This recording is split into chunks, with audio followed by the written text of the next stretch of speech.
Badram Karanebihi Shunyama Devaha Badram Pashyema Akshabihi Ryajatraha Sthirai Rangair Tushtuam Sastanubihi Vyasheva Devahitai Yadayuhu Swastinaha Indro Vridrashravaha Swastinaha Pusha Vishwavedaha Swastinaha Tarksho Arishtanemihi Swastino Bruhaspati Dadatu Yo Antaha Pravishya Mamavacha Imam Prashuptam Sanjeevayati Akila Shakti Darasvadamna Anyamshta Hastacharana Shravanatvagadin Prana Namo Bhagavate Purushaya Tupyam Lasatu Srimad Ananda Tirtendurno Hrudambare Yadvachas Chandrika Swanta Santapam Vinikrantati Padavakya Pramana Jnan Pranamya Shirasa Gurun Vyakarishye Yatabotam Vishnu Tattva Nirnayam. Good evening. Okay, so I hope everyone is fine and enjoying the weekend. Before we start, our blessings and congratulations to Sudarshan and Chitra for their 22nd wedding anniversary. May God bless you both, family. So today's talk is fundamental. So this is a fundamental position, a fundamental knowledge that every Hindu, so-called Hindu, the followers of Sanatana Dharma, every one of us should have this knowledge and understanding as to why we consider Vedas as the ultimate source of knowledge. So this concept of Vedas as the ultimate source of knowledge is not some sentimental rubbish.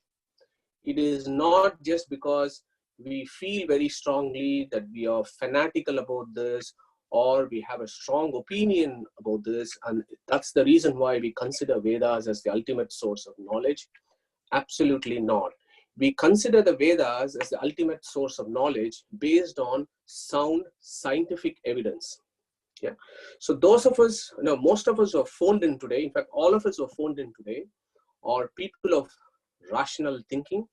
We are professionals in our own ways of life. And we would like answers in a very logical and systematic way for some basic questions. So what I propose to do today is take up in stages, start from a level and then build it up. And hopefully over the next hour or so, I'll be able to convince you as to why our acharyas are so firm believers of this concept as Vedas as the ultimate source of knowledge. Every youngster and every individual, every follower of the Sanatana Dharma should understand this fundamental axiomatic truth of our Shastras. So before we get started, I just wanted to start off with a couple of minutes of interactive discussion so that I understand where we all come from. Yeah. So my first question to you all is, Vedas are, I've got a multiple choice question there. I'm asking you guys, are Vedas authored, i.e. does it means that somebody has written the Vedas, or Vedas have an unknown authorship? It was written by somebody, it is just that we do not know who wrote the Vedas, or the Vedas authorless. Those are the three possibilities when we think about the Vedas. So to their views, who thinks that Vedas are authored or they don't have unknown authorship?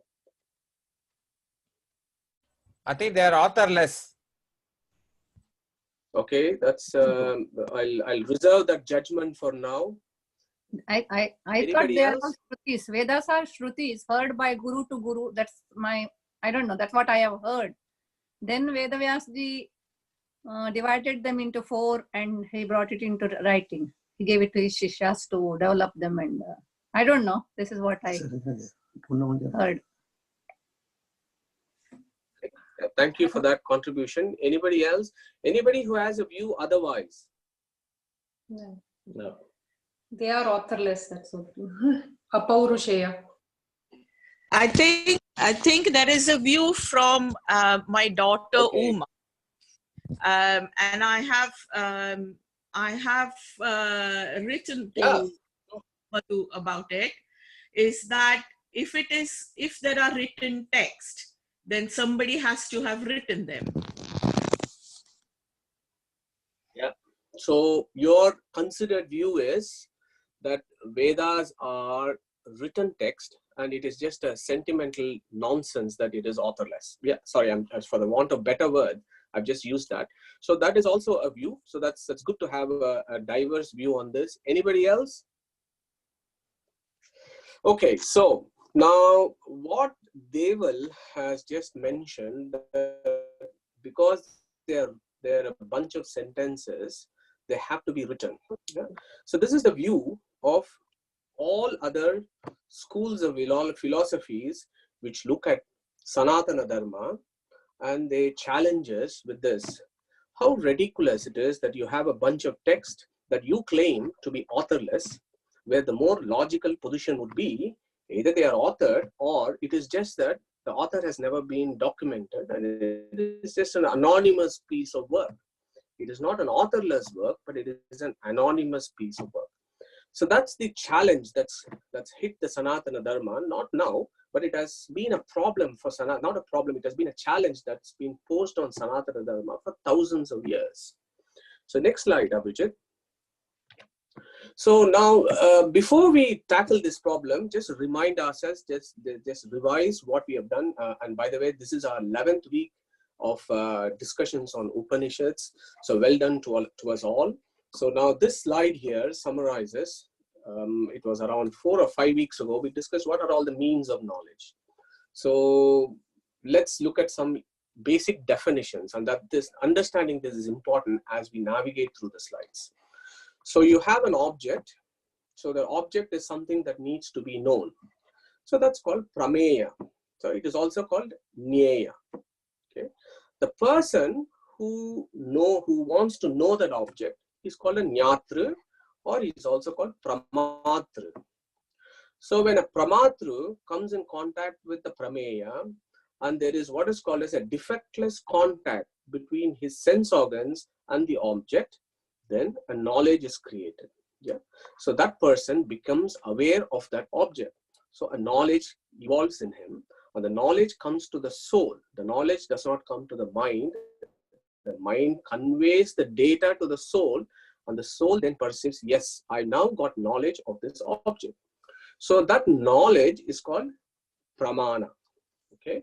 Now the question will be whether the knowledge of the pramana that I have got, is it authentic? Does it really represent the object or not? I.e., what is the validity of that knowledge?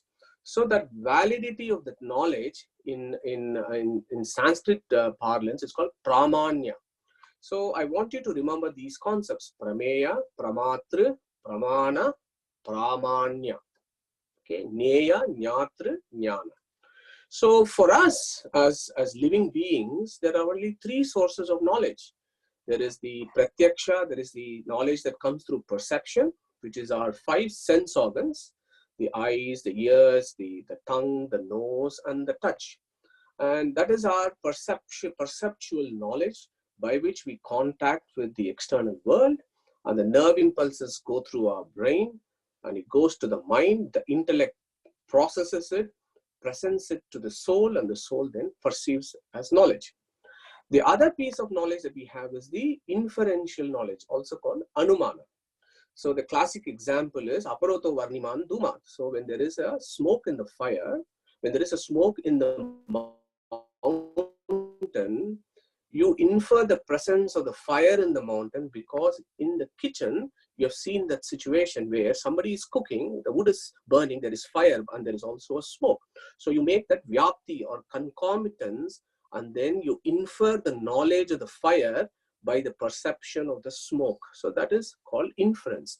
There are various types of inferences like tarka, arthapatti, and so on that you can read about. So there are various types of inferences, but they're all grouped together as inferential knowledge. Then there is this third set of knowledge called verbal testimony. This is the knowledge that comes to us through revelatory scriptures. And this concept is not unique to Sanatana Dharma. Every school of philosophy and religion accepts this concept of verbal testimony as a means of knowledge. Yeah. So what is pramanam? Yathartham pramanam, as Madhvacharya defined it in Pramana Lakshana, which means the Yathartham pramanam is knowing an object as it is through these 3 means of knowledge is Yathartham pramanam. So you have Pratyaksha, you have Anumana, and you have Agama. So these are the three sources of knowledge for us. So moving on to the next slide. So then you come to this core concepts of nobility of Brahman. So we have discussed Brahman as the key character of the Upanishads. He is the hero of the Upanishads, and the whole of the Upanishad text, they try to understand who this Brahman is. Now, the first question will be, what about perception? Can we see Brahman through perception, through our sense organs? And we have dealt with in previous sessions in great detail. And the Upanishads themselves tell you, you cannot see Brahman through your sense organs. So, Tata Upanishad will say, Atvarsham, Arupam, Avyayam, Tata Arasam, Nityam, Agandavatra Yachet.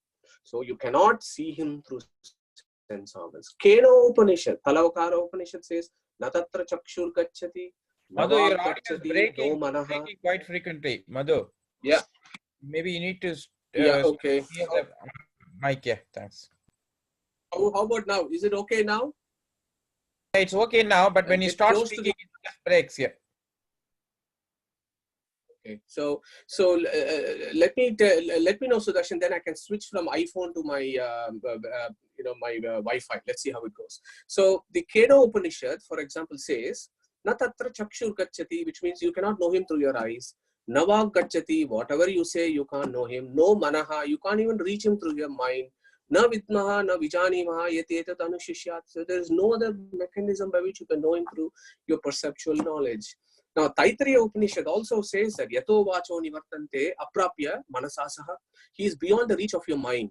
Yeah, and it describes all this about Brahman, that you cannot reach him through your material mind, through your material senses.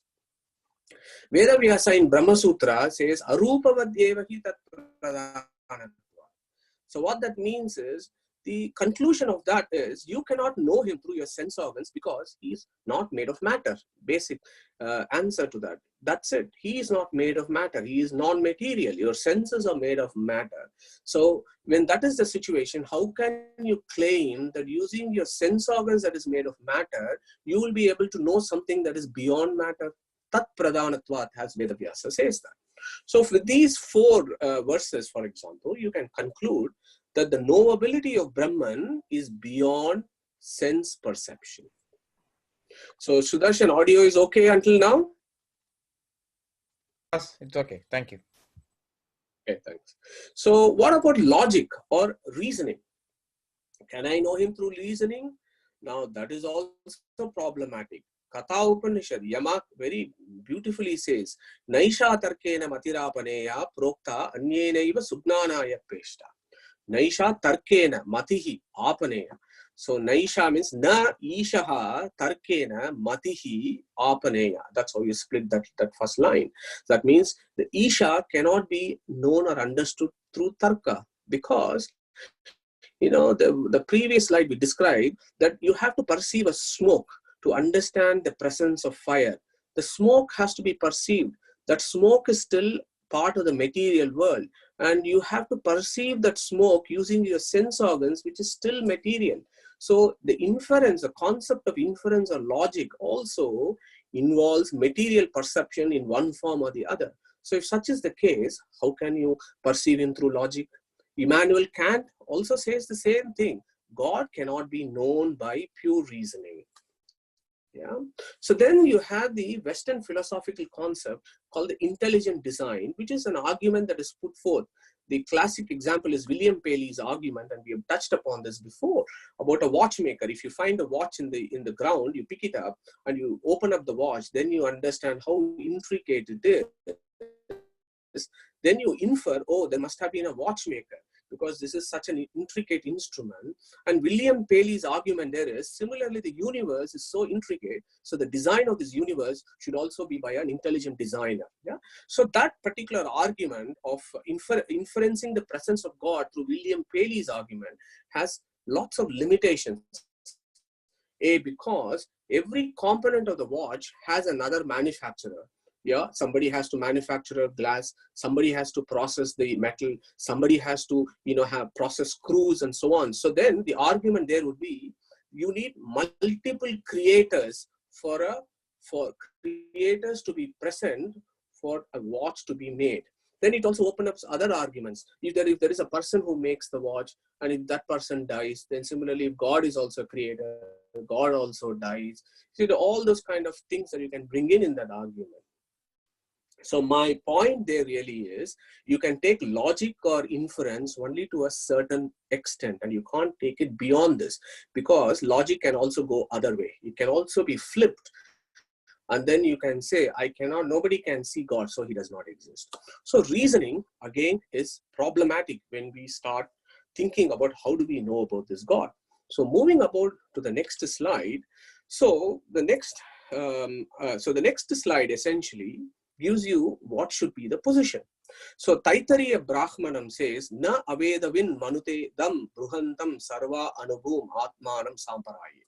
So what that means is, Na avedavin manute dam bruhantam. So he who does not know the Vedas cannot know this Brahman who is bruhantam, who is so big.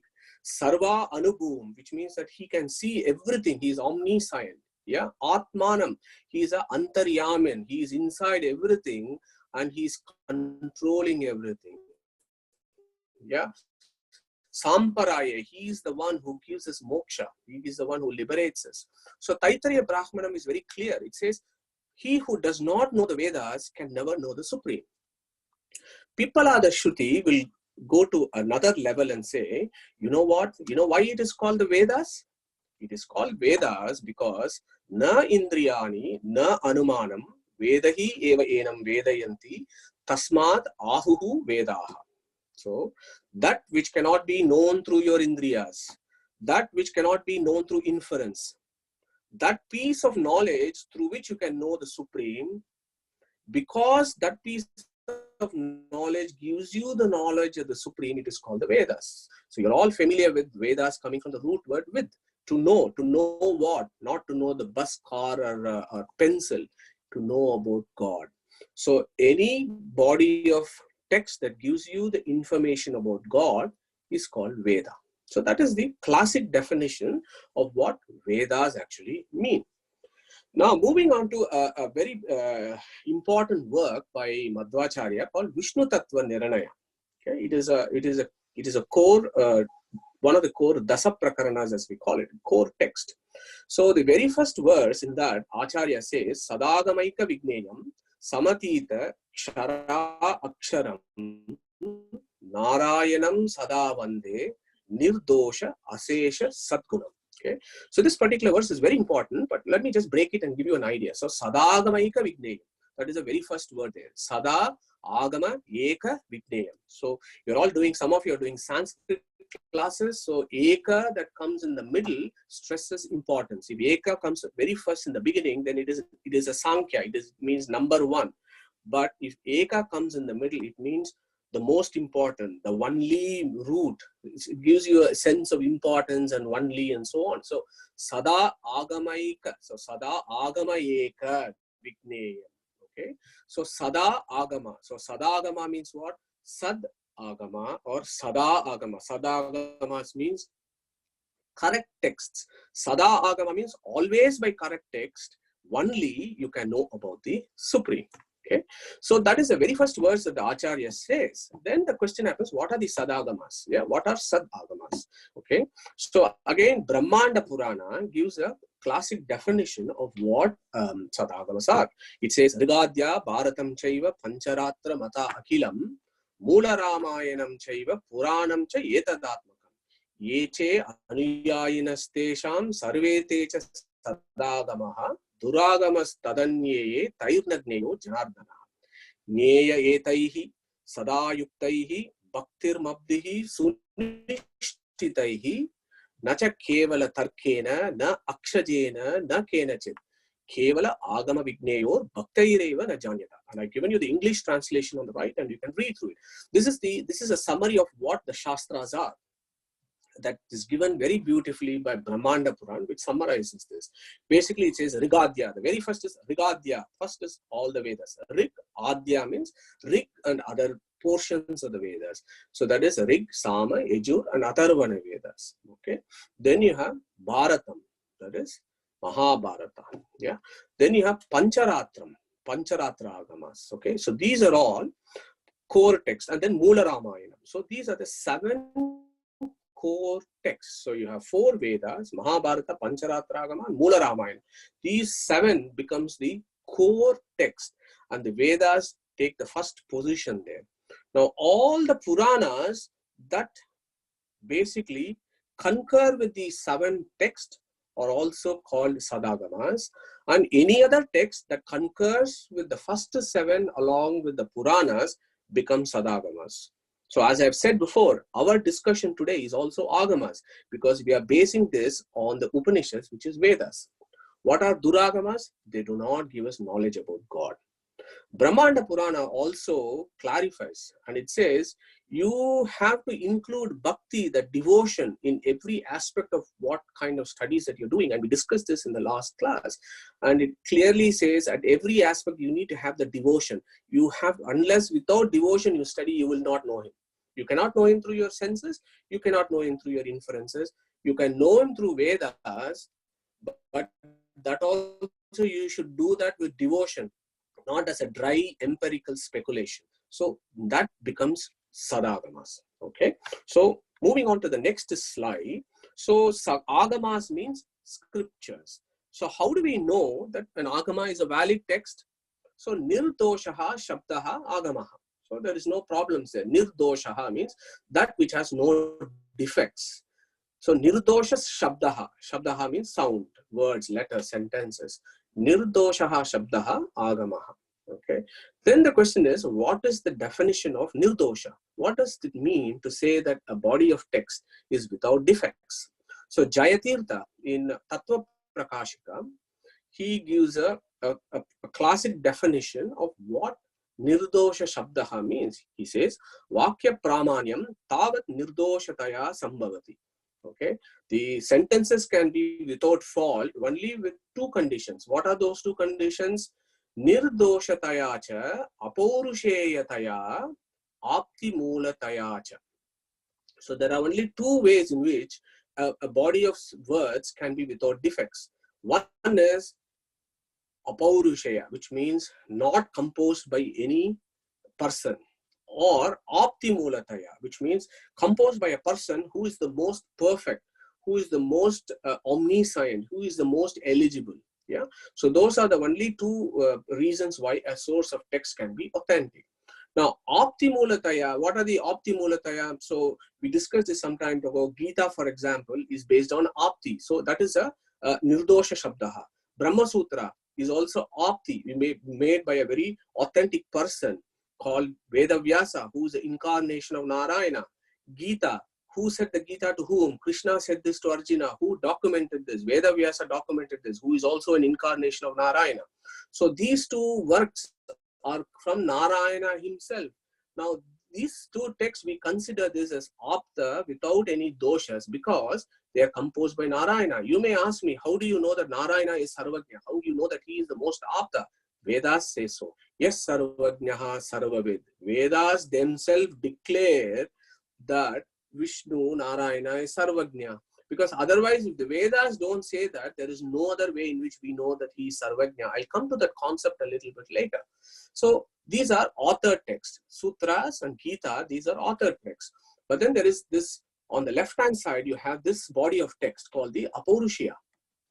Apaurushya Grantha. So Apaurushayatvat Vedasya.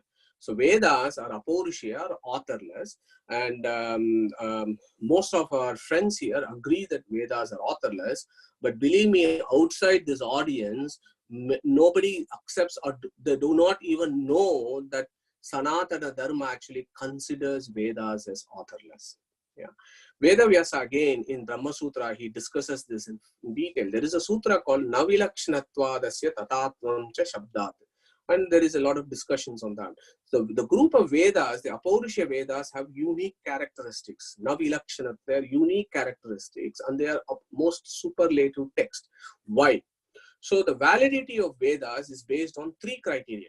Okay, so if you can remember these 3 criteria, and if any guy asks you why Vedas are supreme, you have to say, look, Vedas are supreme because they are Apaurushaya, they are Nityatva, and they are Swataha Pramanya. So those are the three criteria by which you will define the validity of the Vedas.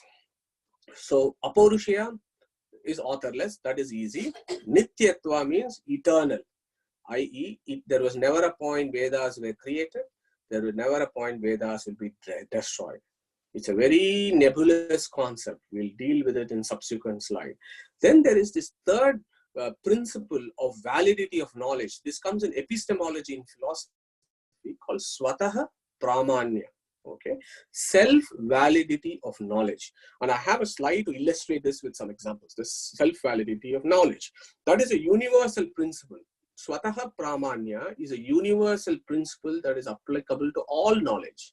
Whereas Apaurushaya and Nityatva is unique to Vedas. Okay, so three criteria: Apaurushaya, Nityatva, and Swataha Pramanya. So moving on to the next slide. Here is Deval and her friends who have just come in, and they are saying, we do not accept the Vedas as authoritative. Why? Next slide. So the way I have done the next 10 or 15 minutes is I've made it into a dialogue between two individuals of arguing and counter arguing, and hopefully we will be able to extract some truths. So the guy on the top hand, right hand corner could be a Tathagata, a Arhata, a Charvaka, or anybody else. So who is a Tathagata? Can anybody tell me who is a Tathagata? Any takers what Tathagata mean? So Tathagata, Sagata, Buddha, they are all the same. So Buddhas, so the Buddhists are called Tathagatas. Yeah. Arhatas are the followers of Jain philosophy. So they are called Arhatas. Charvakas, of course, many of us will be familiar with Charvakas. These are the materialists. Yeah. So these are the three groups. And then you have all other religions, all other philosophies. And I have not labeled anybody. I've just labeled these three because you have to see this in a historical context. So we have all read about how the Buddhist philosophy, sort of took over India at some point, and how there was a rebellion against the Vedic sacrifices, animal sacrifices, and so on, and how the Vedas were pushed back and Buddhism swept across India and so on. Okay, so in that context, that discussion becomes important because the action, the core concepts of ahimsa and that to ban and bring reformation around animal sacrifice is a secondary point. It is a secondary point on which the Buddhist philosophy came into Bharatvarsha. Their fundamental position there is, this is a pure academic argument. They have said Vedas are not authoritative because they have 7 defects in them. Okay, this is a summary of the Tathagatas. Yeah, and one of the 7 aspects will be taken up by anybody who has a problem with Sanatana Dharma, which is based on the Vedas. So what are those 7 criteria? The slides are available for you to look at it later, but please try and memorize this. As followers of Sanatana Dharma, we need to be familiar with this. So they have said there are 7 criteria, there are 7 reasons why we do not agree with the Vedas. And they've said, I've listed 4: Anrutatva, Vyagata, Punarukti, and Nirartakatva. Okay, all concepts fall into these 4 categories. So what the Tathagatas say is, Vedas are a bunch of lies. Abhijit, stay on the same slide. So Vedas are a bunch of lies. They do not tell us anything about the truth. Vyagata, they say it is self-contradiction. In some part of the Veda, something is said. In another part of the Veda, something else is said. So it all seems to be self-contradictory. Punarukti. So there is a typo error there. It is Punarukti, not Purarukti. It's Punarukti. Punarukti means repetitive. It goes on saying the same thing again and again. Then Nirartakatva. Nirartakatva means meaningless statements. So illogical, we discuss some words like mrita bravid, apaha abruvan. In Vedas it will say the mud spoke, the water spoke, the rivers spoke. So all these are illogical statements. Lies, what are the lies? You do, the Vedas, they say putra kamishta yaga, you do putra kamishta yaga, you will get a son. But some people do putra kamishta yaga, they don't get children. Some people don't do putra kamishta yaga, still they get children. So what is this? This is all bunch of lies. Then self-contradiction. Some place it will say you do this yagna in the morning, and in some other shaka it will say do this yagna in the afternoon. So this is self-contradicting. Do I have to do in the morning or do I have to do in the afternoon? Yeah. So meaninglessness. There are lots of terms according to the Tathagatas that they are meaningless. The same things that are already known through other pramas. There are verses in the Vedas will say Agni is hot. Don't touch it. Agni melts ice. And all those things, these are all known through pratyaksha. So why do you want to put this in Vedas? So these are all, things that are known already. Then there is the question of non-verifiable proof. Where is the proof that the Vedas are telling the truth? So that is a core problem. So these are the 7 aspects in which the Tathagatas, the Arhatas, the Charvakas, and all other schools of philosophies have said Vedas are not authoritative. Yeah. For those who are interested to learn and discuss this fully, I would suggest a work by Jayatirtha called Anusudha, which discusses this comprehensively. Take it from me, this has been summarily rejected. So every argument that has been put forth by Tathagatas and Arhatas has been completely flawed. Their argument is full of problems and flaws, and it does not stand up to logical polemics and interpretations. Yeah. So, but you can go and read this further as to those 7. So if you remember 7 defects that they have said, what are the answers to that? Maybe something that you want to explore and investigate yourselves. So moving on to the next slide. So Acharya says at this point, so so this discussion goes on, and then this is a dialogue between the Buddhist and the Vedantist. So the Buddhist says Vedas are lies. The Vedantist says no, they are not lies, and all the 7 arguments are refuted. And then the Buddhist says, okay, fine, I accept that your Vedas are without faults, but I do not accept that they are pramanas. They are not valid, but they do not have defects. That is a skewed way of discussions in Buddhist philosophy. You always say no. You always do. You always reject the negative aspect, but not accept the positive aspect. So they would say, yeah, there are no faults, but we do not accept this validity. So at that point, the Vedantist will come in. Say, for example, Acharya will say, Nacha tesham vachananameva apramanyam apaurusheyatvat vedasya. They will say, you cannot say that our work, that Vedas are not authoritative. Vedas are authoritative because they are apaurushaya, is the first argument. Okay, so now our Tathagata is instantly saying, what nonsense. Nacha apaurushayam vakyameva nasti iti vachyam. You will say, unauthoredness is illogical. There cannot be a text that cannot be composed by anybody. Yeah, this is illogical. It is just not possible. So that is a Tathagata. Immediately he sort of puts a counter argument that this is an illogical argument. So immediately the Vedantin, Acharya would say, Tadabhave sarva samayavi dharmadi asiddhehe. Okay, so this is a very, very important point that we need to think about. So what the Acharya is saying is Tadabhave sarva samayavi mata dharmadi asiddhehe. So you say, if you take that Vedas are, or if you say that unauthoredness of Vedas is illogical, then there is a fundamental problem. Think about this. What is that fundamental problem? Every philosophy on earth, every religion on earth, every sane person on earth has accepted the presence of right and wrong, has accepted what is dharma and what is adharma. So this is a universal concept. This is not specific to the Hindu religion. Every religion has accepted what is right and what is wrong. Now the Acharya goes to that fundamental problem.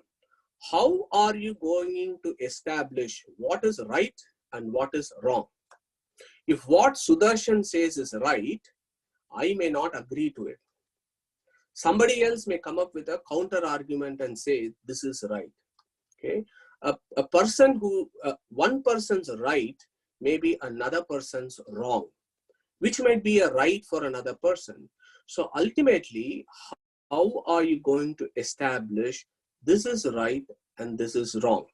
Yeah, this could be an abstract argument, but I would request you to think about this fundamental problem in societies as to how do you define what is right and what is wrong. Yeah. Now, that takes you to the concept. Next slide, Abhijit, to dharma. So, to establishing the principles of dharma or right and wrong, how do you establish that? And there are very many meanings for dharma, and we are all familiar with it. That which sustains, that which is steadfast, and so on. And the path, and the last couple of ones, right ways of living, path of righteousness. Okay, those are all some of the ideas that you get from the word dharma. So it occurs, for example, 56 times in the Rig Veda. So the Rig Veda has given so much importance to that word dharma. Okay, and as I said before, in its broadest sense, all religions of the world have accepted dharma. Okay, but here is the question: has anybody seen dharma? Has anybody actually perceived it and said this is dharma or that is dharma? Has anybody touched it and said this is dharma or this is not dharma? Okay, no, we have not done it. Dharma, adharma, karma, jiva, paramatma, these are all concepts that are beyond sense perception. We all accept that. Nobody has seen heaven. Though they may claim nobody has seen heaven and come back and told us. Yeah, right now it may be documented. So most of it is trans-empirical. So dharma and adharma are not values based on our sense perceptions. They are trans-empirical concepts. So dharma should not be assumed based on personal preferences, statements, or compositions. As I said, one man's right is another man's wrong. So how does one establish in the absolute sense? This is dharma, this is adharma. Okay, think about this. So this is the problem of today. So if killing a person and throwing a bomb could be a dharma for somebody, but that might kill a lot of people, and that is adharma for somebody. Somebody killing an animal and eating it could be a dharma for somebody, but it could be an adharma for somebody. So how do you judge and come to an absolute conclusion as to this is dharma and this is adharma? That is the first thing that you need to think about. So the next question there immediately would be, Abhijit, next slide. And this is another question. Okay, you might actually say, you know what? The concepts of dharma and adharma actually does not exist at all. This is a man-made imaginary construct. If you were Richard Dawkins, you would say that there is nothing called dharma and adharma. It does not exist, and it is an imaginary construct. How are you going to answer to that? Can anybody come up with an opinion here? How would you answer if somebody says, you know, right and wrongs don't exist? I can do whatever I want. Does it? Can that happen? Would the societies function? Sort of scenario, Madhu, I think only chaos will prevail. I think in any situation, any society, anything, there should be something right and something wrong. The one that moves you forward is right.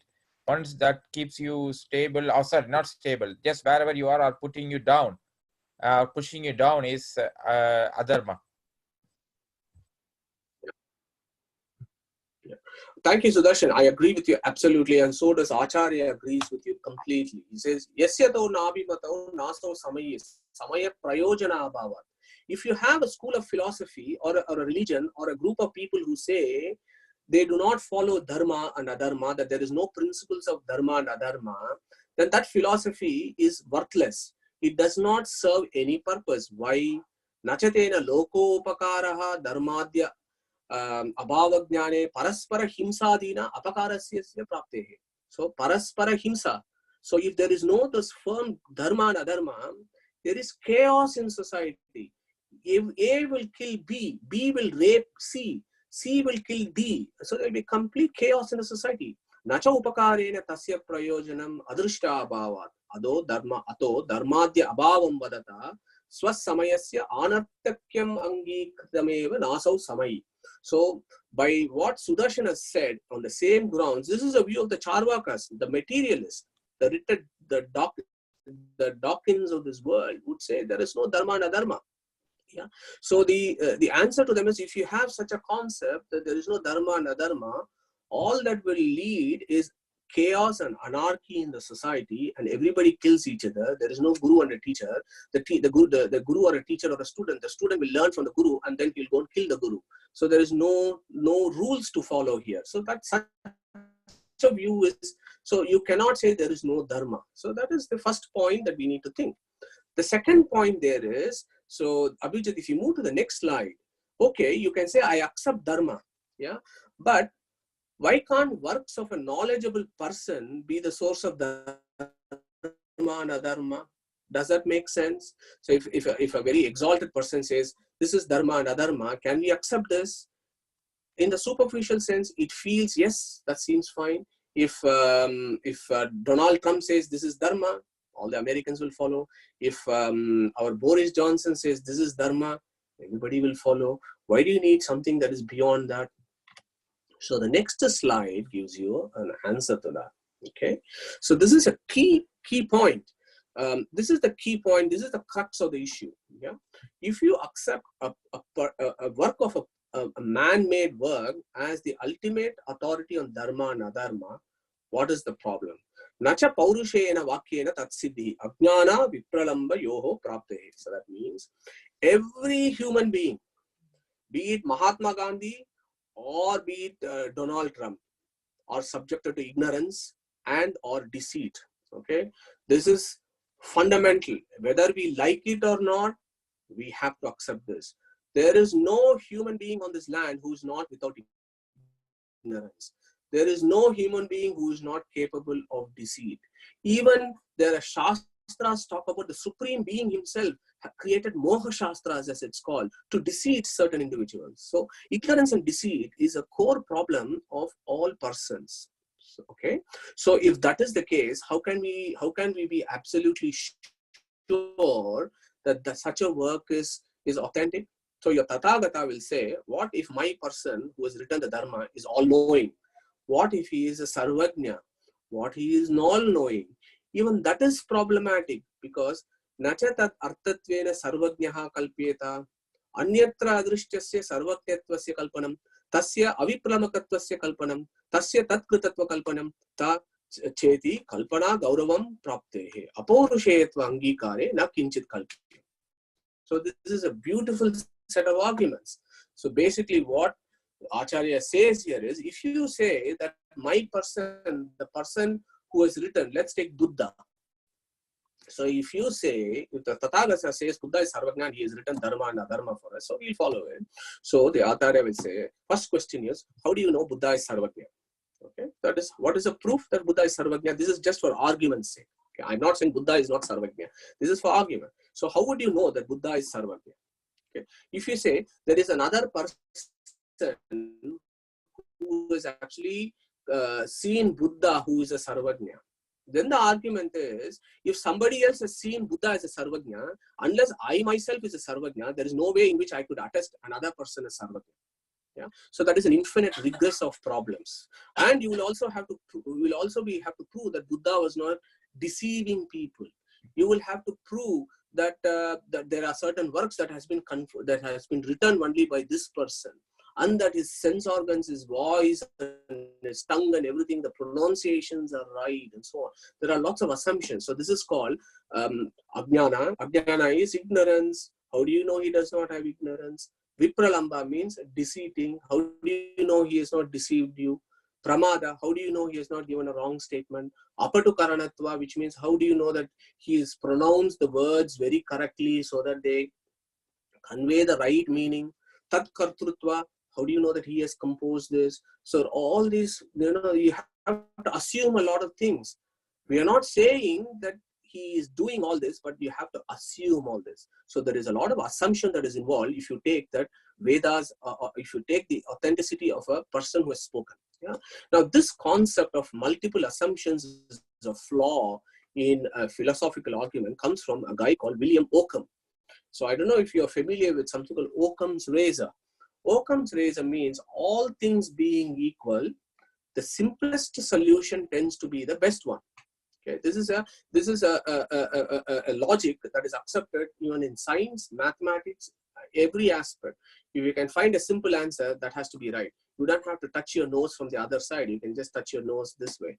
So that is in essence called Occam's razor.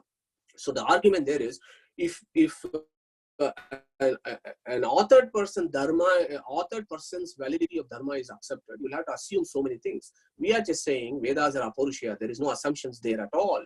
So it also goes with the Occam's razor. So Acharya will say, apaurushayatva angikare na kinchit kalpyam. That is exactly what Occam's razor is all about. And interestingly, William Occam and Acharya, they were in the same time, 12th century. So where is the proof? Next stage. So our Tathagatas and our friends have not let us go. In the next slide, this is where is the proof that the Vedas are unauthored. So all of us in this audience, we have just said that Vedas are unauthored. Where is the proof that Vedas are unauthored? Yeah, any serious thinking person should be able to provide this proof. Is it not also an assumption? So the answer to that would be apaurushayatvam cha swata eva siddham Veda kartruhu aprasiddhehe. So I'm going to break this concept, keep it short.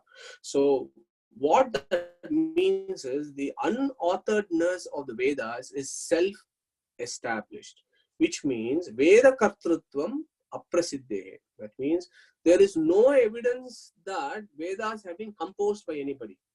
There is no iota of evidence. Yeah, and the apaurushayatvam is self-established. This is like what is discovery and what is invention. Yeah, discovery is apaurushaya. Invention is paurushaya. Vishwamitra discovered Gayatri. Gravity is a discovery. Columbus discovered America. Gravity has always been there. It is a universal fundamental truth coming from the Big Bang. Yeah, and it was not somebody who has invented it.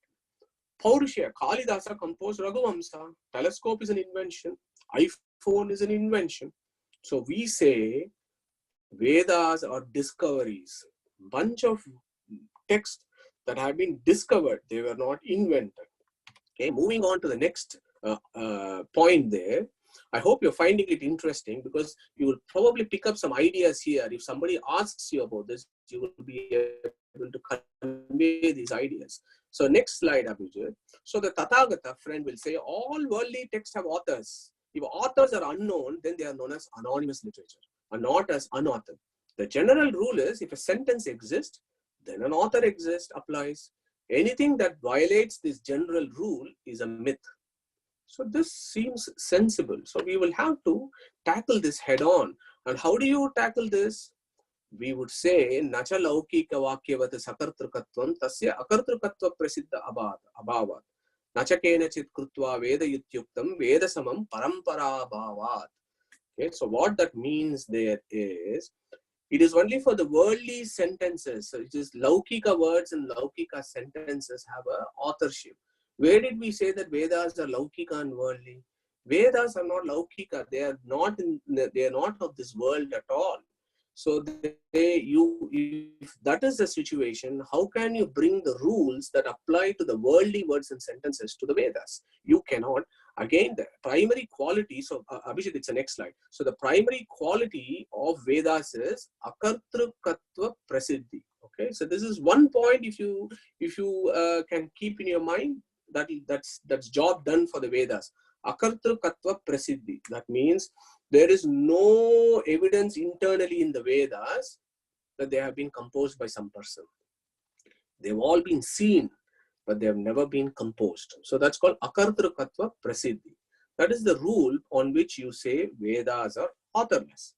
So moving on to the next slide, then this becomes interesting. How to recognize a Vedic statement then? Now, can any Tom, Dick and Harry claim that he's making a Vedic statement? Or he went into a room, he meditated for 12 hours and he saw a Vedic statement and he's rubbishing something. There are a lot of gurus around at this point who claim this. Can we do that? No, the Shastras even give rules for that. Going on to the next statement. So there are two tests. Okay, next slide, Abhijit. There are two tests to prove that a statement is Vedic. Nacha Swayam Pratibhata Vedai Drashtrum Aveda Vakyam Bhavati Parampara Siddha Veda Vakya Anusaritva Veda Drashtrunam Ukta Gunavatvam Vacha Tesham. That means first test is Vedic texts, passages have certain features and always in concordance with existing Vedas. So the first test of somebody, if he claims to be Vedas, you have to test, does it go with the tradition of the Vedas? So what is the tradition of the Vedas? Number one, Vedic text or archaic ancient Sanskrit. The rules of grammar that have come after Panini and grammars cannot be applied to Vedic texts. So this is something that we need to take on board when we interpret the Vedas and the Upanishads. Not all Paninian grammar is correct. Vedic grammar is different. So that is now Rishi, Devata and Chandas. There is something called the Chandas. There is the meter, the way in which it is said, the rhythm in which it is said. So that needs to be tested. These two, do they go through? Number one.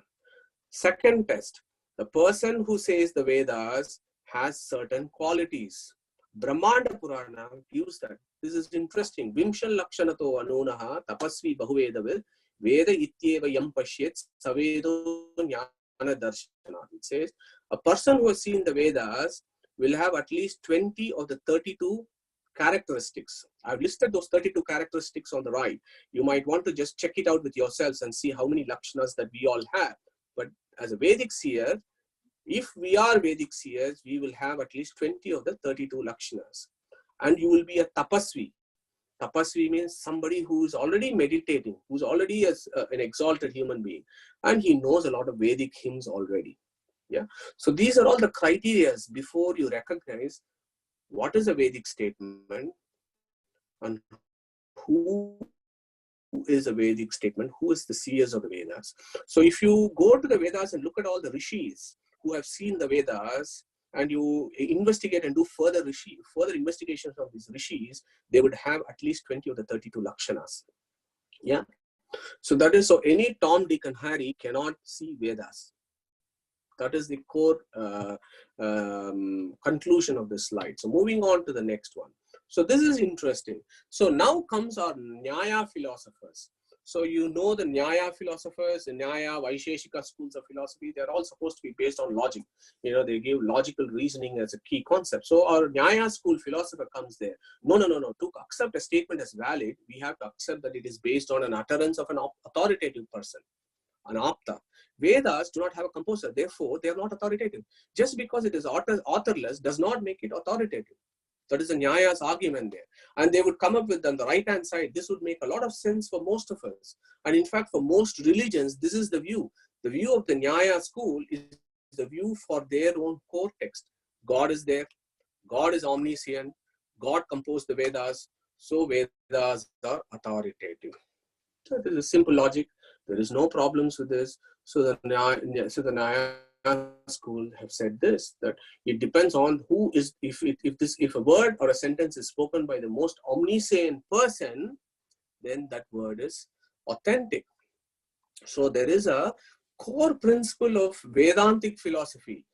Madhvacharya, Ramanujacharya and Shankaracharya, all three core acharyas of Vedantic philosophy, they go on one fundamental rule of epistemology. What is that fundamental rule? Is called Pramanyam cha swata eva, anyata anavasthana. What that means is Pramanyam cha swata eva. That means the validity of knowledge is in itself. Okay, I'll explain what that means. So on the left, you have an ant trail. So you have these ants that are going around on the ground, and as they are crawling on the ground, they make some shapes, and they make a shape V. To me, V will remind of Vishnu or Vishwambara. That will remind me of Vishnu. Okay, the letter V. Now, would you say that letter V that is made is not authentic because it was made by an ant? Would you say that? Next one. Let's take another argument. Cow is in the field. So there is a person. He says, cow is there. A person says, cow is in the field. He says that to another person. So actually the cow is in the field. This person has seen the cow in the field and then he goes and tells another person, John, cow is in the field. Now let us take a second situation. Cow is there.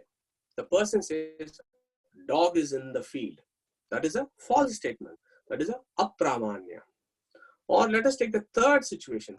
Cow is actually not there, and the person says, cow is in the field. So again, that becomes a false statement, or what we call as apramanya. Okay. Now here is the fundamental question here. If the real cow is there, then the validity is there itself, not in the person who said it. The cow is always there. It does not need another person to actually validate that. Okay, so this is called as swataha pramanya. It is a deep concept of epistemology that has flourished in Vedic philosophy under all the three acharyas and discussed in great detail by Madhva, for example, in his work called swataha pramanya. Because the Tathagata view is pramanyam parataha apramanyam swataha. So for them, everything is of doubt, and that it needs somebody else to confirm it. And so is that the view of the Nyaya school. So these are interesting, subtle points. But the reason why I'm bringing this here is valid. Like it doesn't need a person to validate it. They have always been valid. It does not require an apta to attest this validity. Yeah, that is the argument there to say why authorlessness is valid. Now, moving on to the next slide, we are almost coming to the end of it, I think. So far, I told you initially, there are three arguments to show why Vedas are superior. One is Apaurushaya, and the other one is Swataha Pramanya. What about Nityatva? Nityatva means never was created and it will never disappear. It's always been there.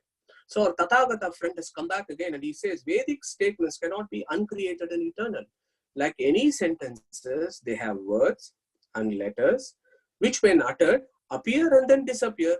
So they cannot be eternal. So what the heck are you talking about? This is complete nonsense. Yeah. So now for that to illustrate, okay, so I want some 3 or 4 participants to volunteer for this to illustrate a point here, which you will, I'm sure, find it fascinating. So can you all switch on your speakers, please? So I am going to ask 3 to 4 of you to utter the letter A. So for example, A iti Brahma. Yeah. So I am going to say, sitting in Nottingham in my study room, A. Sudarshan. Ah. Thank you. Anybody else? Nandishya. Ah. Neeta. Ah. Yeah. Okay. Anybody else? Kalai. Ah. Thank you. Okay. The next word, I'm going to say the next word, Brahman. Brahman is a word from Vedas. I'm saying Brahman. Can you all repeat Brahman? Yeah, Brahman. Brahman. Brahman. Brahman. Okay, very nice. So I really appreciate the enthusiasm there. Okay. So my point here is, yeah. So my point here is, I said the letter A here. Okay. In this space, time, correlate, I have said the letter A. Sudarshan is sitting in Stoke, in Newcastle under Lyme, in his space-time correlate, and he has uttered the letter A. Kalai Chelvi is sitting in Florida, in Miami in Florida, and in a completely different space-time correlate, she has said the letter A. Similarly, Brahman, we have said this, and they are all in different space, space-time correlation. How did this happen? This letter A, where was this letter A that you have actually said this? I've asked you to say letter A, and then you have uttered it in different time points. So what I'm trying to get here is, think about the possibility of all pervasive nature of sound. Does that make sense? Because I'm going to go to the next slide and try and prove how that all pervasive nature of sound needs to be accepted. Okay, so moving on to the next slide. Now here is the core concept of Vedas show why Vedas are eternal. Okay, so Shabda, so phonetics is a big subject. Linguistics and phonetics is a big subject in our universities. But I hope I'm able to convince you that our Vedic rishis and our Vedic philosophers had understood the physics, the chemistry, biology of Shabda, of sound, thousands of years before any of the departments of linguistics and phonetics have appeared in the Western world or in other parts of the world. So our Vedic Rishi said, you know what, sound, that Shabda or the sound actually has got two components. There's something called Varna and something called Dhvani. So when I said the letter A, what I did was the Varna A is all pervasive. It is everywhere in the universe, the letter A. The unmanifested form of the letter A, called as Varna, is present everywhere. All that I have done is, I've used my vocal cords to manifest that Varna into a sound. So that is called Dhvani.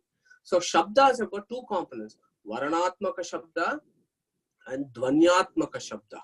Okay, so this is a great discovery of our Vedic rishis, that they actually said, you know, sound has got two components. One is the unmanifested form, which is everywhere in the universe and all pervasive, and the Dhvani that comes out of my vocal cord. So Dhvani is Anitya, whereas the Varna is Nitya, and it's all pervasive.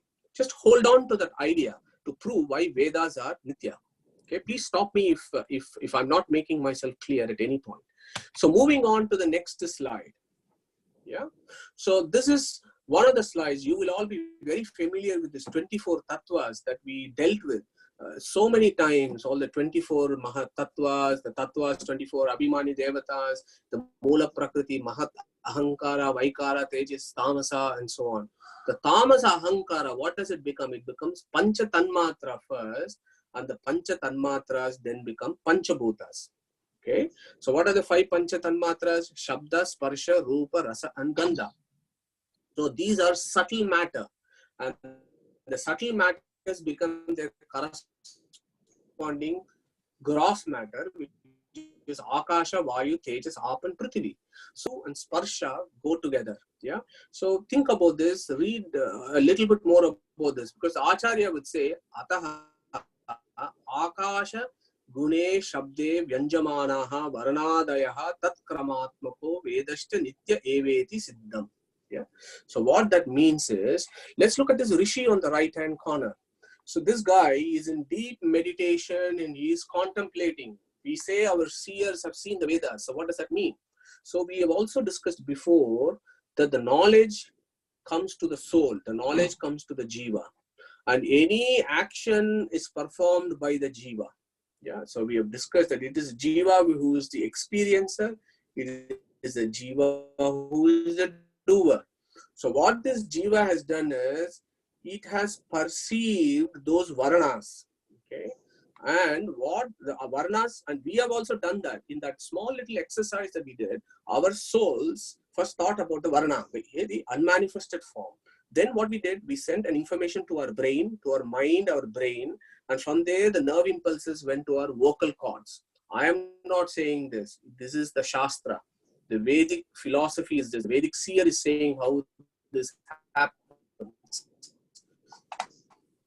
So the vocal cords, then the seer says vocal cords, inside the vocal cord there is the space. It is created in the vocal cords, and those vibrations then travel. And what do? They travel and they go into somebody else's ear. And then it says, what is there in the external ear? The external ear again has got space. And you have the middle ear and the inner ear, and then you have the inner ear and then the nerve that goes to the brain. So our rishis have said this is the physiology of how you hear sound and how you manifest sound. But underneath the Dhvanyatmaka Shabda, there are the Varnas. Okay. Now here is another grand view of our Vedic rishis. How many Varnas are there? How many sounds are there in the universe? Our rishis said the number of Varnas in the universe is infinite. There is no limit to the number of Varanas. They are eternal and they are all pervasive. All that we have done as mortal beings is we have just taken those 51 Varanas, each Varana corresponding to a Dvani or a sound, and we have just taken 51 Varanas, which is your Sanskrit numbers, A to Ksha, and we have just done all the letters, permutation and combination, come up with words to understand stuff. So the 51 Varanas combination is one aspect of the Vedas. But actually, Vedas, by classic definition, are infinite.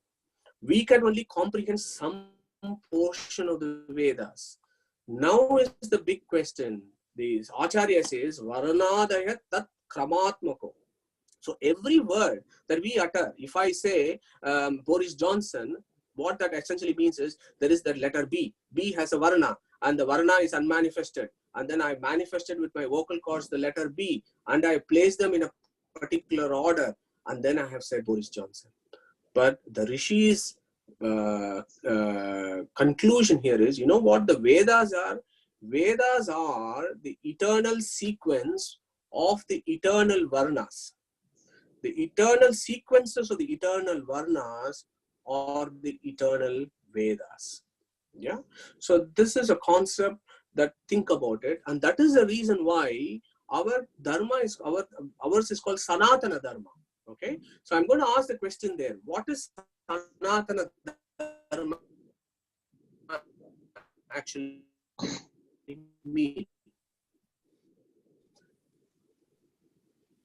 Although your audio is breaking. And somebody volunteer an answer, otherwise I'm going to pick somebody. So what does Sanatana Dharma mean? Please repeat, please. Dharma we all know. So what does Sanatana mean? What does Sanatana? Sanatana Dharma is doing our duty properly. So Dharma is, that son has to do final rituals to the father or mother. Yeah. Okay, thank you, Vidyamani. Hello? Anybody? Yeah. Anybody else would want to contribute there? I want you to. Hello, Madhu. Yes, yeah. Hi, go on. Neeta here. Does the word Sanatana comes from Sanatana, Nadana, or Nada or sound? Yeah, you are absolutely right. I was coming to that. Yeah, I was coming to that. Yeah, correct. Well spotted, Neeta. Anybody else? So you have Sanatana and then you have Dharma. And we had a very eloquent answer to Dharma as to what your duties are and so on. So what is Sanatana? Where does it come? The root etymology of the word Sanatana. There are various ways of looking at it. Sanatana means eternal. One view is eternal. So the eternal rules, the eternal operations of the universe, the eternal laws that govern the universe is all described in the Vedas. That is why it is called Sanatana. Which is stay on the previous slide. It's called Sanatana. So that is one explanation for Sanatana. The other explanation is the word Sanatana comes from Natana. The word Natana, the origin of the word Natana is Nadana, Nadha. Nada means what? Sound. Yeah. Nada. Nada then becomes Nada. So sun, the pure nadas. So sound. We discussed about Shabda. We discussed about the eternal sequence of eternal Varnas as the eternal Vedas.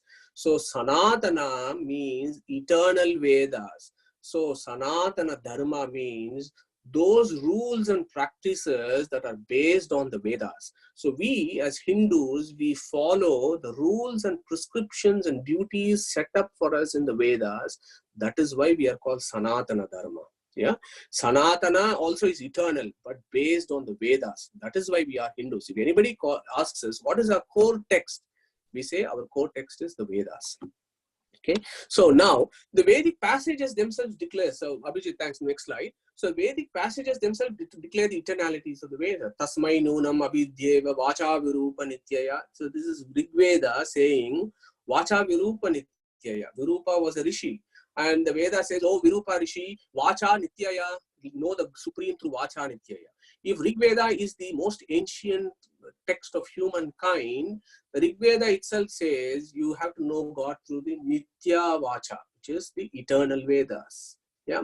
So then there are so many other verses here that I have listed, Nityaya, Anityaya, Swami, Brahmatat, Paramam Padam. Then the Paingini Shruti will define Shrutir Vava Nityaya, Anityaya Vava Shmutayo, Yaschanya Vachaha, and so on. So we'll skip that. Yeah. We'll move on to the next slide. So there are, just to say that there is internal evidence within the Vedas that gives proof for the eternality.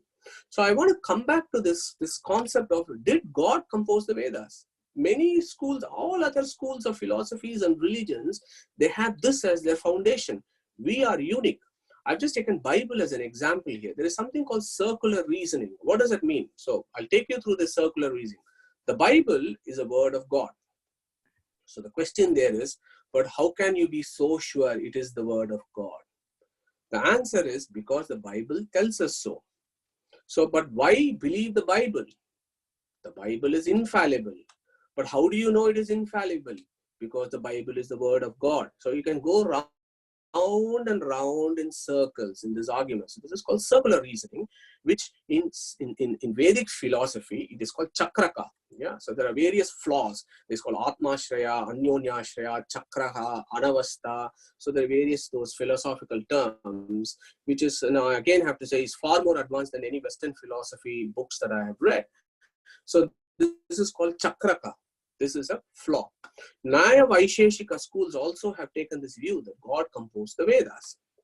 Now, here is the verse from Bhagavad Gita that I'm sure you'll be dealing with in your local classes. 15th chapter, 15th verse. What does it say?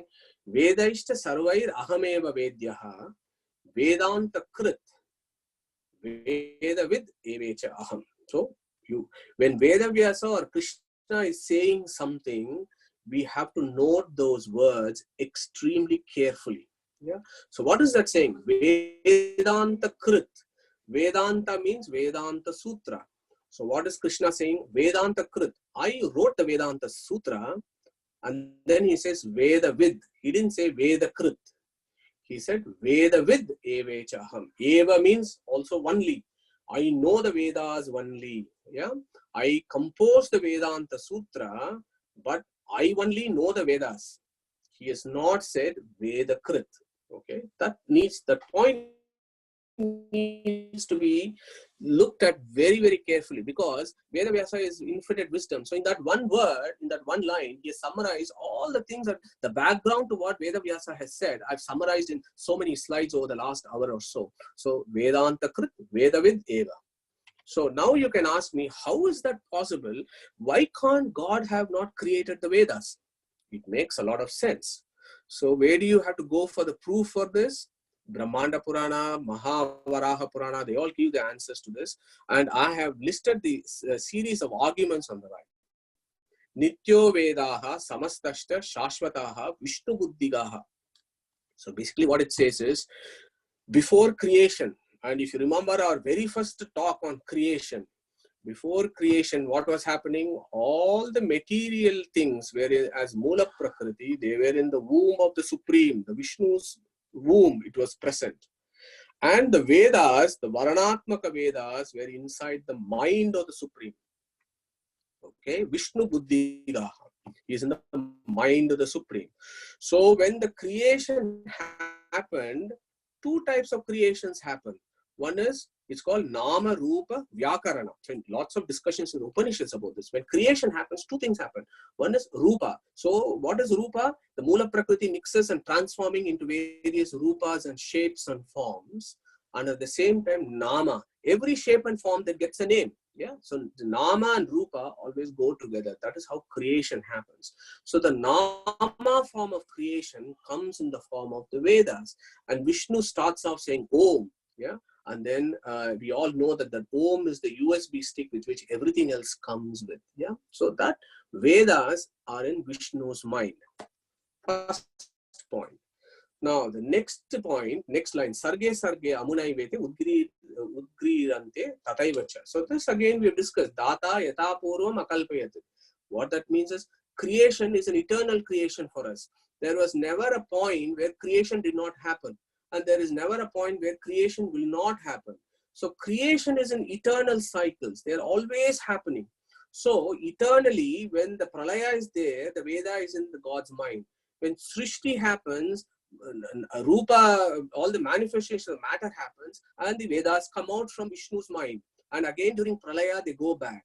And again they come out. So in this, there was never a point where the Vedas were very first composed and they came out of Vishnu's mind. So this is the philosophical argument, because ours, the Sanatana Dharma view is eternal creation. There was never a point there was creation.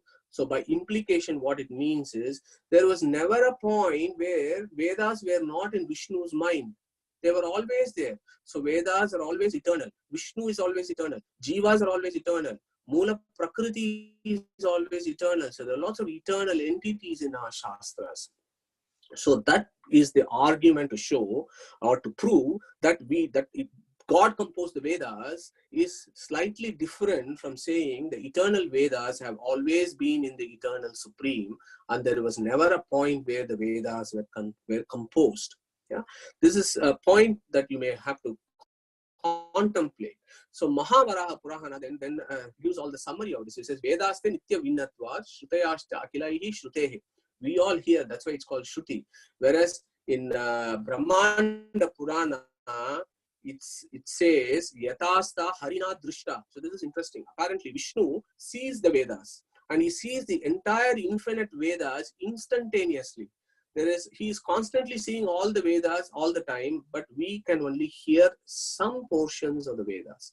Now Vedas are also called Amnaya because it never changes. The sequence of letters and the way it is uttered, the meanings never change. So Vedas are also called Amnaya. So Mahavaraha gives these definitions.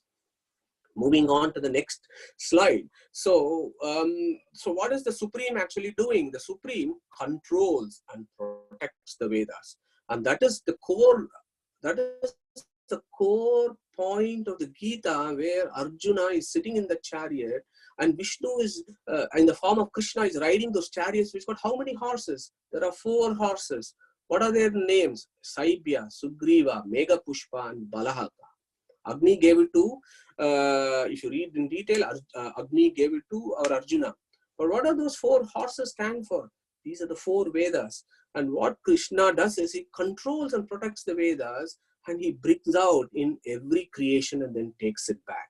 Okay, and finally, some other interesting concepts in the next final 5 minutes to 10 minutes. So there is a view that this Vedas needs to be divided between Karma Kanda and Jnana Kanda, and that the Karma Kanda is all about sacrifices, and Jnana Kanda is the real aspect of the Vedas. But if you look at Katha Upanishad, it says Sarve Vedaha Yat Padamamananti. It says the whole of the Vedas only celebrate me and celebrate my glories. If you look at Gita chapter 15, as I said just now, Vedashta Sarvair Ahameva Vedya. Sarvair, he has said, Vedashta Sarvair. All the Vedas tell about me. Okay. So when all the Vedas tell about the Supreme, how can we separate it into Karma Kanda and Jnana Kanda? It does not make sense.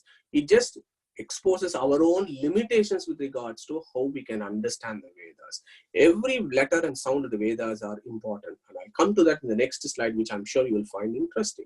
Now, here is the views of other schools within the Vedanta. So Advaita, for example, will take five verses in the Vedas and we'll call it as Mahavakyas out of the infinite Vedas.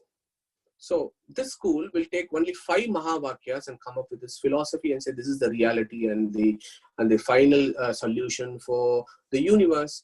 So the other schools will then say only 5 out of infinite Vedas. So then that is an awful waste of space and time for us. And somebody has documented all this. In all these so many Vedas, we are going to take only 5. There is a problem. Now, there is also a definition, there is also a distinction between Tattva Vedaka and Atattva Vedaka. That some portions of the Vedas are true, some portions of the Vedas are false. That sounds very much like our Tathagata friends who started off in the very beginning. So again, that is problematic. So Vedavyasa, for example, will say a sutra called Gati Samanyat. Gati Samanyat means every letter and sentence of the Vedas have to be interpreted and understood uniformly. Yeah. Otherwise, you cannot say one portion is true and other portion is false. And how do you prove that that is true and this is false? You get into that problem. Is Veda Satya or Mithya? So all those questions will come for us to think about and find the answers ourselves. But I want to pick one verse from Maha Aitareya Upanishad, which I find absolutely fascinating at the core of this. So this is at the highest levels of contemplation of the Supreme. So Maha Aitareya Upanishad is one of the Upanishads of Rig Veda. Yeah, it's an extremely complicated Upanishad, but it is a wonderful Upanishad. So there is a verse in the second Adhyaya which goes like this: Tava yeta sarvaha richaha sarve vedaha sarve goshaha ekameva vyahrutihi prana eva prana richa eva iti vidyat. Okay, prana richa iti eva vidyat. So what it means is Tava yeta sarvaha richaha. So it says all the riks of the Rig Vedas celebrate Vishnu. Then it says, Sarve Vedaha, not just the riks of the Rig Veda, all the Vedas celebrate Vishnu. Then it says, Sarve Goshaha, forget about the Vedas. Every sound in this universe, every noise in this universe, only celebrate the Supreme. So such is the view of our Vedic rishis of not just words celebrating the Supreme. Every sound in the universe is actually celebrating the greatness of the Supreme, is the conclusion of the Maha Aitareya Upanishad. Now, what is the implications of this? If you go to the next slide, and we have discussed this so many times about Paravidya and Aparavidya. Paravidya is the metaphysical science, that is the science of God that we get from the Vedas using Veda Vyasa's Brahmasutra as a dictionary. Then it becomes metaphysical science. And I've told you a number of times these Vedas are infinite. But currently, how many Vedas are actually left? There are only 20,416 verses left at this point of time. If you look at the 4 shakas of the Vedas, in the Rig Veda, there are only 10,500 verses left. Most of it has been lost. It's our own problem. We have lost it. We have stopped believing in this. We don't even make an effort to revive this. It's our own mistake. We have lost a lot. Now, the Riks, as I said, 10,580. Padas, which means word, that is 153,826. How many letters are there in the Rig Veda? 432,000 letters. So with the implications of the Maha Aitareya Upanishad, if every sound is a celebration of the Supreme, then it means that we are celebrating the Supreme in 432,000 different ways. There are 432,000 different forms of the Supreme in which we can celebrate him in our Vedas. So that is the highest levels of contemplations that the Vedic rishis used to do. So each letter, as I said, is an epithet of God. Yeah. Now, yeah, it all sounds very grand and so on, but how can you prove it? Yeah, I'll give you a few examples. Next time when you see this, you will remind yourselves. When the lizard, I'm sure in India you would have experienced, the lizard on next to the tube light is there and it is making a noise. What is the noise of the lizard? Can somebody tell us that, please? In India, what noise does the lizard make? Chitra. It makes a clicking noise. Yeah, mine it's Yeah. like that. Yeah, That's right. is that the noise it makes? Yeah, that's right. Yeah. So when it makes, so the Vedic seer says, this is an observation by the Vedic seers. He says, why does a lizard make that noise? What does it mean? And what does it mean? So what do we do in our, when something is wonderful, we say, wow, wonderful. Yeah. So that is the idea that we need to get. Bahuchitra jagat bahuda karanat parashaktihi ananta gunahi paramaha. So when a lizard chirps, we remind ourselves of how wonderful this universe is. That is how the lizard is making that noise. The ocean waves, what should I remember of? You should remind us of how Varuna is reciting Om and how he is meditating. When we go to the temple and we ring that bell, we do it mechanically. We just go and hit that and then go in and do whatever we want to do. But what is it reminding us? It reminds us of the sound Om when you ring the bell. It also should remind you of how small you are in front of the Supreme. So that is the reason why you ring the bell. What about snoring? We all snore. I'm sure we'll all accept that we all snore. And I put a big cartoon here.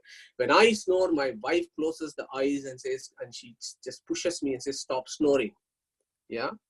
Is that true? We'll all agree with that. You all have your experience. Yes or no? Yes, yes. Yes. Very much, very much. And snoring is so disturbing. And here is the verse in Maha Aitareya Upanishad. And he is telling you guys, when your spouse is snoring, don't shout at him or wake him up. Don't push him. Here is the verse from Maha Aitareya Upanishad. Sa esha asuhu, sa esha pranaha, sa esha bhutishta abhutishta tam bhutiriti deva upasat chakrire te babubuhu tasmad api etarhi shukto bhur bhur iti eva prashvasiti. So that's what the Upanishads here is saying. What he's saying is, shukta means what? Sleep. Bhur bhur means the snoring. The snoring that your spouse makes when he or she is in deep sleep. You know what is actually happening? Vayudeva is actually meditating on the Supreme, and he is saying, you are bhoo, bhoo, bhoo, and the Vayudeva is meditating, is what that snoring actually means. Who is bhoo, bhoo? Bhoo, bhoo is celebrated in Gayatri, of course, you know. Bhoo, bhoo is also Narayana himself. Bhoo is he who has unnati. He who has bhuti is bhoo. God has the highest unnati, means highest exalted being is bhoo. So Vayu, the Mukhya Prana, when you are sleeping and the wind is going through the vocal cords, he is saying bhoor, bhoor, and he is meditating when you are sleeping. Is what the Maha Aitareya Upanishad is talking about. The Vedic Rishi, how he looks at every sound in the universe, every word and letter in the universe as an epithet of God.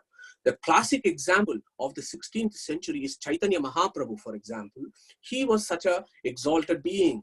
Now, Chaitanya Mahaprabhu used to be a Vyakarana Pandit. I don't know if many of you are aware of this. He used to be a Vyakarana Pandit. He used to be a very well versed in Sanskrit grammar. And he was a great proponent of the bhakti, of devotion to the Supreme. So he started making his career as a Vyakarana Pandit. And as and when he became so knowledgeable and knew about the Vedas, then he understood that every word, every letter, every sound is only celebrating his Supreme. So he stopped teaching Vyakarana, because then his students came to him and said, we want to learn Vyakarana. Why don't you teach us Vyakarana? So Chaitanya Mahaprabhu at that point said, you know what? Every letter and sound that I see, every time I hear something, it reminds me about the greatness of Vishnu. It reminds me of the greatness of Krishna and Narayana. How can I see Vyakarana in that? Yeah. So that was the greatness of seers of that level. Yeah. So that is called Sarva Shabda Vachyatva. Every sound, every letter, every word is an epithet of God. Chaitanya Mahaprabhu is an example of the 16th century about that. And of course, I've given you a few answers about Maha Aitareya. So that is the greatness of the Vedic view on sound and what it actually celebrates. Now you may ask, what about the Aparavidya? What about the Aparavidya of the Vedas? And I have not even touched Aparavidya, because that is an entire science in its own right. Anybody who is interested, Abhijit, next slide. So anybody who is interested to know about the Aparavidya of philosophy, please go into this government website, vedicheritage.gov.in/science, and look at all the subjects that are available in the Aparavidya of Vedas. Agriculture, astronomy, cosmology, mathematics, science, medicine, legal systems, metallurgy, philology, environmental studies, you name it. It is there in Vedas. But that is Aparavidya. The same verses that seem to talk about cosmology or mathematics, if you use Vedantasutra and understand it in a different way, that will open up into a metaphysical study rather than a physical study. Now, here are some illustrations in the next slide. Now, I wanted to show this. I know we are running out of time. I'm not going to go into it. I want to show a few problems, about heliocentrism. That is, about how in our solar system, Earth goes around the sun. And you all know the Western system was, Earth was the center and everything else was going around it, until Galileo Galilei came in.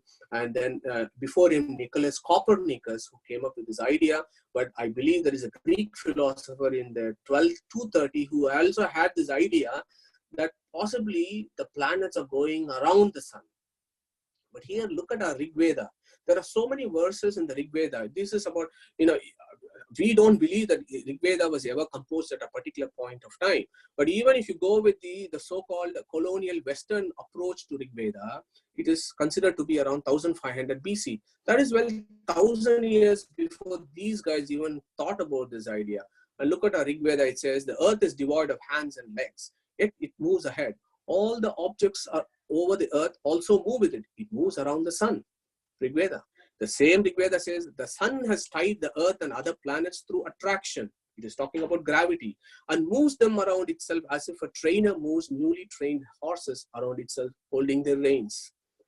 There is a verse talking about eclipse. It says, O sun, when you are blocked by the one whom you gifted your own light, the moon, then the earth gets scared by sudden darkness, is the explanation for eclipse. That can also be read in a metaphysical sense. Look at gravity. Who said Newton discovered gravity in the 16th century? Go to Rig Veda. What does it say? O Indra, by putting forth your mighty rays, which possess the quality of gravitation and attraction, illumination and motion, keep up the entire universe in order through the powers of your attraction. The next verse is even more interesting.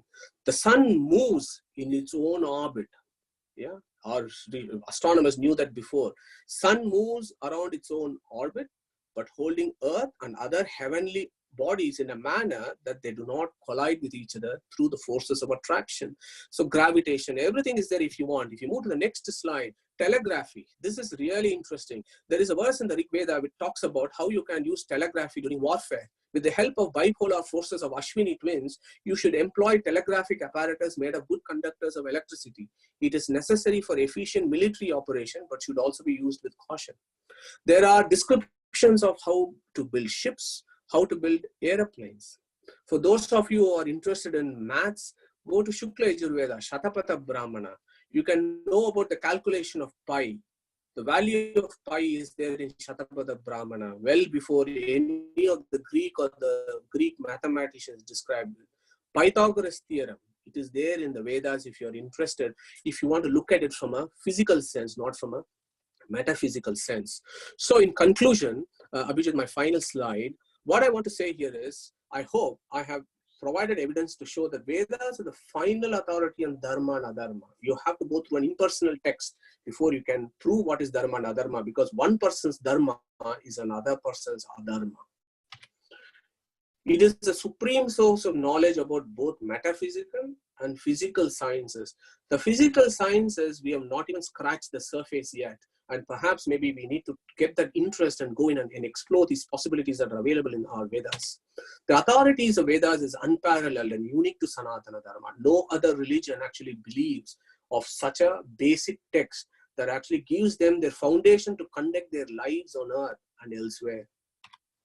No other philosophy can claim such a source of authority. So we should be proud of a group of texts that our Vedic seers and rishis have actually passed it down the generation to us.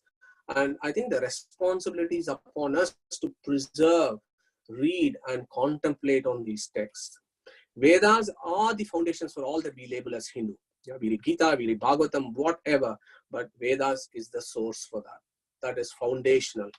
And finally, many aspects of Vedas, including its language and philosophy, have been adopted across the globe over the past 2,000 years. I'm not going to go into specifics, but that is a known fact. Every other language that is there, you take English. English is a stolen language. Yes, we are using English as a language. It is a stolen language. It is not an original language. Every word has an origin from another language, which ultimately will go to Sanskrit. Yeah. Many philosophies and religions of this world, whether one likes it or not, owe their origins in one form or the other from the Vedas. This is the basic truth. When the rest of the world is waking up to this fact, I think it is our responsibility to protect for generations to come the pristine nature of the Vedas. So on that note, Krishna Pranamastu, and I'll stop it. I got a bit carried away and went on for a bit longer. Thank you, Sudarshan. Yeah, thank you everybody. Thank you, Madhu. Thank you, Madhu. Yeah, Thank you, Madhu, Madhu. I think we need to tell, before we go on to questions, what is your plan? Is this a conclusion? Sorry, this is a lot of final series in this lecture. Are you going to continue with this lecture next week? What is it? So so Sudarshan, my own view is I'm totally dependent on what all of us feel, whether we should carry on with this. That's perfectly fine. I leave it entirely for a democratic collective decision on that. Okay, what other people, what do you want this lecture series to continue? Yes, please. Yes, please. Yes, please. Okay, Yes. let's see. If anybody don't want to continue, looks like everybody wants yes. If anybody don't want to, Yes, Sudarshan. We would like to continue. okay, everybody wants to continue, Madhu. Okay, so Okay. depending on the topic and all, we'll talk about it, Madhu. Then. Yeah, Okay, yeah. we'll go to No worries, questions from today, please. Anand. From today. Madhuji, shall I ask you one question? Please, yeah, thank you. Yeah. What is this moksha everybody is so worried about? What is this moksha that everybody is worried about? I'm not worried about moksha at all. I don't think I'm going to They get want it to in this they want life. to get it. There's a goal of life, That's what I mean, what does it all lead to? Sorry, Mataji, do you want to just repeat that? So what you're getting at is Every, I mean, this Advaita philosophy, all want to take us to God. Bhakti, jnana, I mean, all the four ways, and so where will all this lead to? So I think the final conclusion of the Vedas and the final conclusions of the Upanishads is that we all know that we are not this body. Number one, our sense and purpose is slightly different than the mundane activities of life. Number three, where we have to go is we have to get ourselves untangled from this material existence and go into a trans-empirical mode. Okay, and we go back to our original pristine state. So that is the conclusion of all the schools. Yeah. The difference of opinion comes is what is that pristine stage of existence? Is that pristine stage of existence different from the Supreme, or the same as the Supreme, or merged with the Supreme and become one with the Supreme? So those are the three views that have evolved over the last 1500 years. So all of us agree that this place is not our residence, that we need to get away from this. But the final destination is where there is, I won't say difference of opinion, there are different views on this. And the way to deal with this is we have to do our Shravana, Manana, and Dhyana. We do our duties. We do our Shravana, Manana, and Dhyana, and you will find your truth yourself based on whatever your nature is. You will find your truths, and that truth will be attractive to you, and you will follow that path. Yeah. So that is how I think the Acharyas have dealt with. Although there are diverging views, you follow what appeals to you. So that is one of the beauties of that. Although we had Dvaita, Advaita, and Visishta Advaita, none of us have actually taken up arms and fight with each other. None of us have actually killed each other. We have just said, these guys, these are the views of the Vedas. You see what appeals to you. Yeah, you take what appeals to you. Yeah, but the core thing is we do not belong here. So our moksha is that we actually remove ourselves from samsara. You mean this so that all of us have agreed. Attraction of gravity? Yes. Is that it? Or no, in the scientific language, Yeah, the karshana, as in Sanskrit, it's called attraction. And what is our karshana? Our natural attraction is to look up and get attracted to somebody who's infinitely larger and bigger than ourselves. So that karshana, the whole word Krishna comes from that. The karshana is attractiveness. It's a gravitation. So the natural tendency for us is to be gravitated to that person. So that is why, Krishna is karshana. That Krishna word comes from akarshana. Akarshana comes from sankarshana. You can bring those etymologies. So it makes a lot of sense. So for some, but Krishna says in Vedas, he says only I can know myself. Nobody else can know me. So how will we Yeah. So I think, that's a good point. So as Krishna says, Veda vid yevecha aham, when he says, so even there is also a subtle point there. There is a verse there which I had written it, but I haven't said. Kala chandasam yogama veda dhiraha. So there it says, who else can know about me fully? Even Chaturmukha Brahma, Kaha is a name for Chaturmukha Brahma. Even Chaturmukha Brahma cannot know about me. Even Lakshmi cannot know about me fully. So the purpose is, although Vedas are infinite, they have their own limitation. Because God is infinite to the power infinite. Whereas Vedas are only infinite. Even Vedas also tell only some aspects of the Supreme, and they cannot tell him all aspects of him. Because he is infinite to the power infinite, he knows the infinite. None of us can, but there is a very nice verse in Brahmanda Purana, I think it is. It is called Pashyanto api pashyanti mero rupam vipaschita. We've dealt with this before. So what that means is, I can go to the Himalayas. I can go to the Meru Parvata. I can touch the Meru Parvata. Can I hug it? No, I can't hug it fully. I cannot embrace it fully, but I can touch it. But when I touch it, I know that Meru Parvata exists, and I feel happy that I have touched Meru Parvata, but I have not been able to embrace it. Similarly is our approach to God through the Vedas. Through the Vedas, I can touch it, but I cannot embrace it. So we can still have a knowledge about him, but we can never have a knowledge about him fully.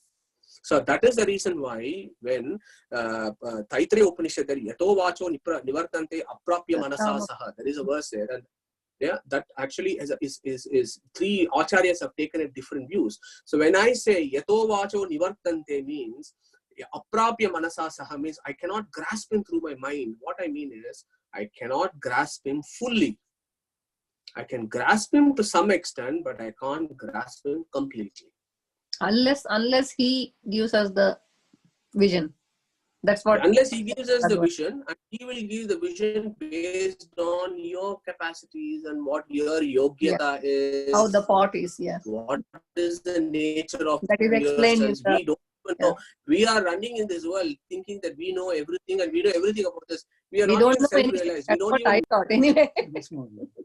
So that is our sorry state of affairs at this point. I think we are over time now. Thank you, Auntie. We are over time now, so we need to come to a conclusion for this session. But I think many of your questions, you can keep it for next week as well, or post it in the group. Thank you. Mother. Give you a big hand, please. Thank you, Madhuji. Okay. Thank you, Mother. Thank you, Madhuji. Thank you. Thank you, Madhuji. Thank you, Madhu. Thank you. Madhuji, last question, last request. Yes, did please. about 10 sessions. We joined, I think, in the middle, somewhere from the 4th, I think. Right. This we joined all. Can you get those all the 10 together and send us? It's an excellent point, because it so happens coincidentally I'd asked Abhijit this morning whether he had kindly put some recordings in, and I think he's got some 8 video recordings of this in Zoom. So perhaps maybe with Abhijit's permission, or maybe Abhijit could forward this to the rest of the group. So I think they're available for download in Zoom, but I think there is a restriction. I think you can do it, the files can stay there for only 30 days or something like that in Zoom. So the link I'll certainly, Abhijit, do you mind just forwarding it to the Sahiti group, please? Yeah. Uncle, the other thing is, first few sessions are in Skype actually, so not in Zoom. Yeah, that's okay. We'll record it in somewhere and we can store it in some other way once you get it. But the one we did it in Skype. I think the first couple of sessions were in Skype. That wasn't recorded, Uncle. Skype. Oh, really? Okay. No, we have the files which he sent us in the format. He will have himself. I'll forward. Definitely, I'll forward. Thank you. Thank you very much. I have one recording from Skype. I can forward it. Thank you. Yeah. Thank you, everybody. Okay, good night, everyone. Thank you. Take care. Thank you. Bye. Yeah, which is what